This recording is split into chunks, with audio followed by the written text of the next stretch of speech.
Hello YouTube bro, my name is Nicholas Montez and you're watching my YouTube channel, Nicholas Montez. Welcome back to my YouTube channel today everybody. I'm so excited to have y'all back here together again. And in today's video, I know this is like probably 2 days, 1 day late, but today we're going to be ranking all 15 retro movies that I saw in June of 2022. So let's go ahead and get started doing that ranking, shall we?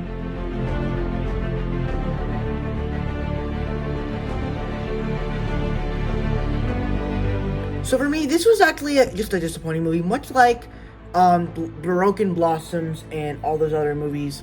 This movie is just bad as a silent movie, as it's just, like, I can't do these silent movies anymore, guys. I honestly can't.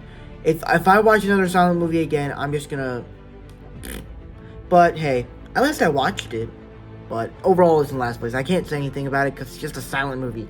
You don't get anything from silent movies.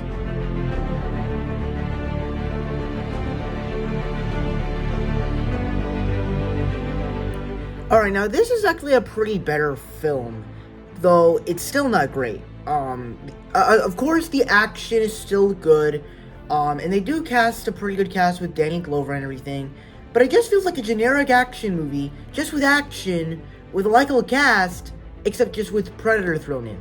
That's just what it feels like. It doesn't really feel like a Predator movie, as it has one of those franchise mistakes where it doesn't return any of the original cast members from that movie.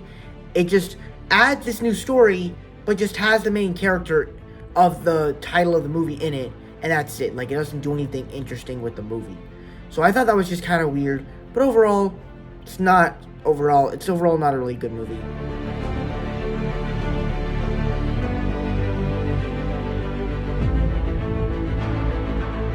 Now this is actually a pretty better film, as there's lots of stuff to talk about with, whether it's the special effects of the action sequences. I mean, that scene where the whole island where the dinosaurs were left on, and it just basically is like exploding everywhere because of that big volcano. It's a horrible scene of seeing all these dinosaurs run for their lives, but it's a very cool looking scene, so the special effects in here are amazing. Another thing I really liked is also some of the side characters. I think some of the side characters were actually really well done. They have this comedic relief that I thought was nice, but they were also quirky at the same time.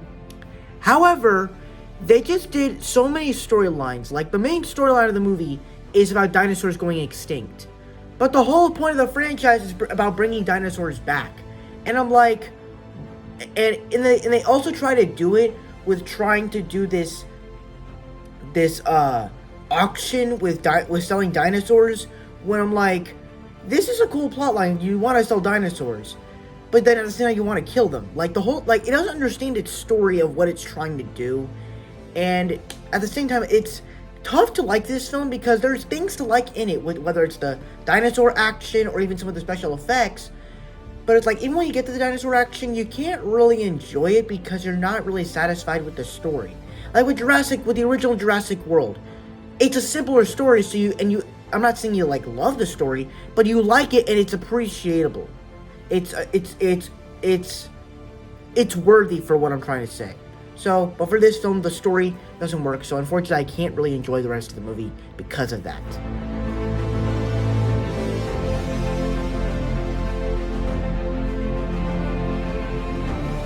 Now for me, of all the Taika Waititi films, this is easily one of the most disappointing films for me. As, of course, it still has the humor of Taika Waititi. It still has the great cast with Taika Waititi himself playing Hitler, Scarlett Johansson playing a German girl, but also a father, and then you have the guy that played the new Kevin in Home Alone, Home Sweet Home Alone. And I think that all that stuff works, and even the war effects worked. However, the specific story, I just don't understand what you're trying to go for. This kid, like, trying to go through all this stuff, like, I don't understand really the story of this movie, so it kind of falls flat for me.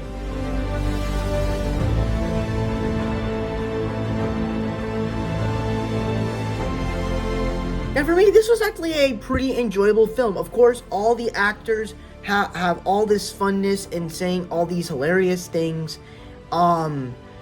The story is pretty simple, as this kid who gets in trouble at school, but then he tries to go to a party even though he is grounded and his father knows about it. It's one of those other stories, and then the movie literally ends with sounds of him getting whipped because he was bad.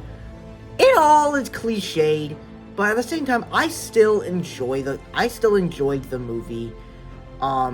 There's not really any particular problems. It's just it's not really special or anything, is what I'm trying to say.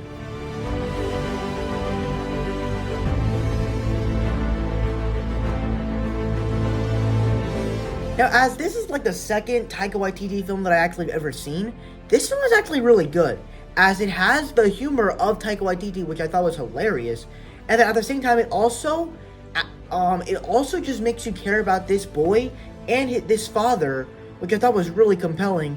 However, when it comes to the actual story of the film, it literally just introduces with this kid and his background, and I'm like, it's interesting, but then you just welcome in this father plotline, and I'm like, what the heck?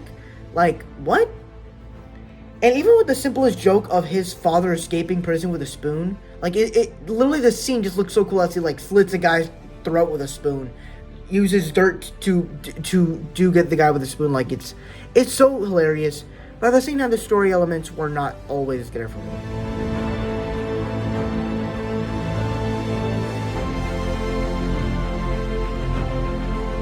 Now, this movie was a bit of a better film for me, as of course it of course has a cast I like. It of course has a story that I thought was a lot more careable, and once again, as a Taika Waititi film, it also just does great humor. However, once again, I feel like it has some of the same problems that Boy does, as it just has some issues with the storytelling and basically just introducing us into a story that we didn't really know about. Like, I didn't see a trailer for this movie. I didn't even know this movie existed until I started doing this Thor Ragnarok, this Thor Love and Thunder series. So overall, that's pretty much my overall thoughts on the Wilderpeople, the Hunt for the Wilderpeople.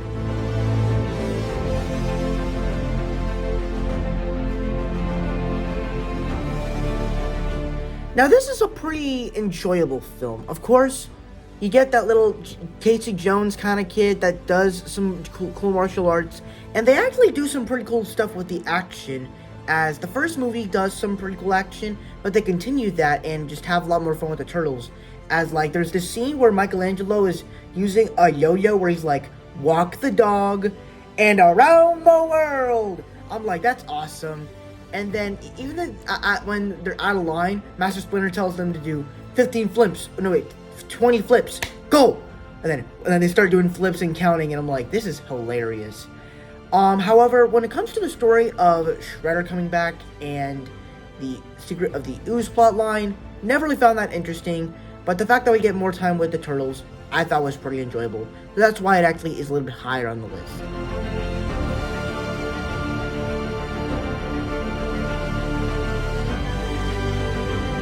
And for me, this was the better film of the Teenage Mutant Ninja Turtles films that I have seen, as it basically is just a 90s cheese film for all 90s people. As it basically is just, like, for me, it's just a film that was fit for its time when it came out. If you try to do a film like this today, it would not work. However, what makes the movie work are, of course, the turtles themselves. They are fun. They are fun to be around. And I love all the little jokes that they do, especially with Michelangelo, probably the best comedic character, as he basically is, imitating all these characters with Rocky, where he's like, Adrian, I'm fighting Apollo Creed, Like, I love that, especially since I'm a huge fan of Rocky. And then, of course, when it even gets to the action, of course they do generic martial arts, but they all, because they're turtles and they're, mutants, they find new ways to do action, and I'm like, they're like spinning on their shells, and I'm like, this is really cool. And then even with the new characters with Casey Jones and Master Splinter, the fact that he actually says "Cowabunga," and all these other scenes where it was used in Sean Chandler's videos, I'm like, this is really cool. So that gets some credits for that. However, Shredder is not the most interesting villain, and even the scenes where Master Splinter is like describing certain events of how we train the turtles and stuff, I don't like the way he explains things. He explains things way too weird, way too proper. But overall, I really enjoyed the 90s Teenage Mutant Ninja Turtles film.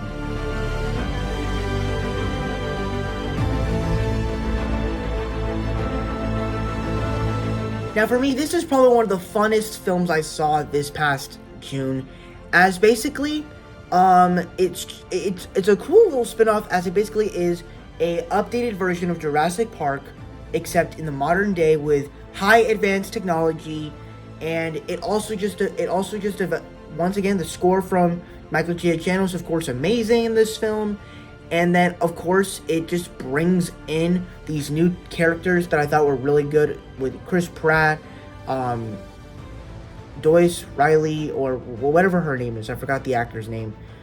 Stuff like that was also great. The dinosaur action was amazing, especially when you get to the third act. Just seeing dinosaurs eat people again was great. And just having this little adventure I thought was nice. The story I feel like was acceptable because... though at the same time, I feel like you had to find a way for this sort of monster to come out into it. But at the same time, I still appreciated that they did that. So, it didn't bother me really, but overall, it's a good movie.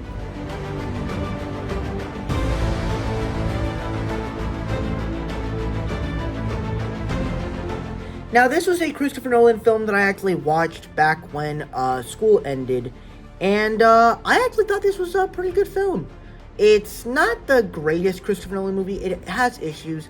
But I think what makes it work is that I believe I saw this like a week before I saw Lightyear. And so I was getting... it's a kind of cool thing because there's a lot of sequences in here that reminded me a lot like Lightyear. And this movie really does well with the special effects and the cast. Especially casting Matthew McConaughey, Anna Hathaway. I thought that was great. The specific arc that Matthew McConaughey's character goes on in the film, I thought was really good. And, of course, the special effects in here, once again, are just great. So, I actually enjoyed this movie, but it's not a great movie.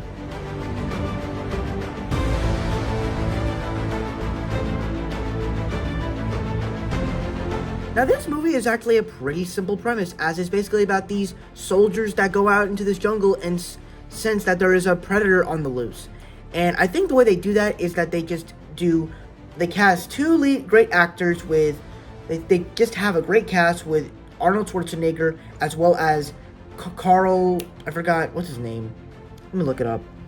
Rocky. I honestly forgot. Carl Weathers. You got Arnold Schwarzenegger and Carl Weathers, Apollo Creed himself. So you got the Terminator and Apollo Creed, a futuristic robot and a boxer in the same movie together as two soldiers. That's awesome. And then, of course, it also presents action, and then it also presents intrigue as when is this monster going to come out. Now, as this is also one of those movies, and I probably will do this list one day, but this kind of goes into that list of overrated movies, because for most people, if you don't know the Rotten Tomatoes score for this movie, the movie has like an 80 on Rotten Tomatoes, though a lot of people consider this to be like one of the best movies of all time, top 5 favorites, and especially like Back to the Future, Jurassic Park, or even the original Terminator. I don't really see that with those movies. I mean, I haven't seen Terminator yet, but I will be watching it soon when Avatar 2 comes out. But I don't understand why everybody loves Predator. I don't understand why everybody loves it. They're good movies, but they're overrated. That's what I'm trying to say. I guess it's just because I wasn't born in that time period to appreciate them that much. But at the same time, it's still a good movie, and I still do appreciate that it exists.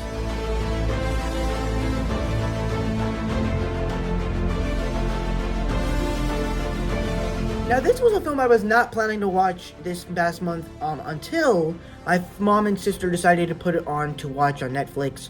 And when I saw it was on Netflix, I was like, yes! Because I can't believe I missed it in theaters back in December of 2021. I'm like, I had to go see this movie. Because I love the original Sing. My whole family went to go see that movie in theaters back in 2016. And I'm like, we have to go see the next one. And for me, this film does a lot of great stuff that the original film does well. As it makes it bigger and better. I don't know about better, but it does it bigger. As you basically have this big, gigantic show, you're going to a bigger place, and you're having this show with like space and epic battle scene and a love song and a rock battle band, and I'm like, this is just all cool. And then they also present all these characters to have new conflicts. With Johnny, his conflict in the first film was trying to learn he wants to learning to be a singer and play the piano. And in this film, he's learning more as he's learning how to dance and do choreography as he's part of the epic battle dance sequence. And then with Mina, her conflict in the first movie was to learn how to sing in front of a whole audience. And in this film, she's learning how to find love. With Rosita and Ash's arcs, I don't really feel like were that emotional for me. Like, if you're scared of heights, like, that's kind of easy for anyone. And even with Johnny's arc, I guess you could say, was kind of weird at times. But at the same time, I cared for it. And even with Mina's arc, I thought was great. And then, of course, the music, much like the first movie, it's just amazing. And they don't do the same songs that we've heard before. It's all different songs, whether it's the Sky and the Stars, A Star in the Sky, or the Clay Calloway song. Even the stuff with the Clay Calloway, I thought was pretty cool, and he actually felt like a real person as he was played by Bono. And so overall, the movie just is a great sequel to. It was, for me, it was just a great sequel to the original Sing. However, I do have issues with it, though. I wasn't the biggest fan of Halsey's character. Now, granted, when she was singing "This Girl's on Fire," I was amazed because as soon as she started singing, like she's perfect for whatever show Mr. Moon is making. And then, of course, with the villain, I never really cared for. He just seems too threatening, though he is played by the guy that did the ex-husband in Ant-Man. So I thought that was pretty cool. The new husband in Ant-Man that dated Scott Lang's wife. And there's just some other plot lines that I never really thought worked, especially like she took it over dramatic, but then she joins the show at the end. And then I love the play that they do, but it's they're like being dropped down because they think that they're losing hope, but then they do the show and then they're doing it like what? Like, the messaging of the film is kind of weird at times, but overall, I thought the film was absolutely worth it for what the Sing franchise was going for, and I still think I thought it was a worthy sequel to the original Sing.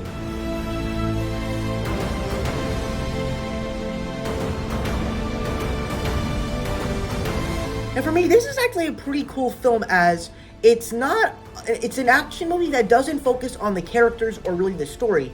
Obviously, the story is very straightforward. But once the story is established, you understand why this movie is so beloved. As you have Liam Neeson that can do the action, but he could also be the very serious guy, as he will do anything to get his daughter back. And the thrills in it are amazing, but then at the same time, you also enjoy the action at the same time. And I love when a movie can do that, and that was perfect for this film. And so, yeah, there's not really much to talk about besides that it's a cool little action movie that did it really well at its first time. And I can't believe that we actually have 2 other sequels after this.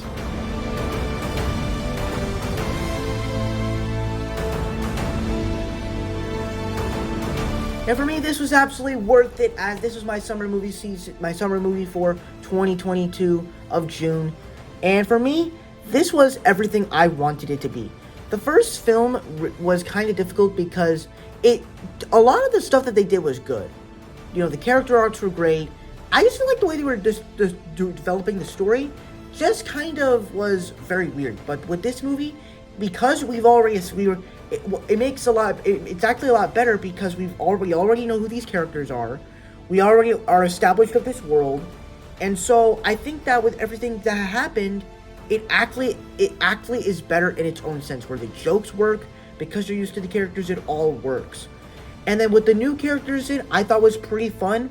And even though we didn't get a big expansion of the world, I thought the world we were exploring was pretty fun. And all the other themes and stuff worked. The story worked better. And, of course, the animation and stuff worked better. However, when it comes to the actual story of the monkeys and the bananas and the whole slapping to tell the story behind it, never really worked for me. And I literally just slapped myself for a video. That never really worked for me. But overall, I thought it was a worthy sequel to the original Croods, and I think it's actually the better film overall.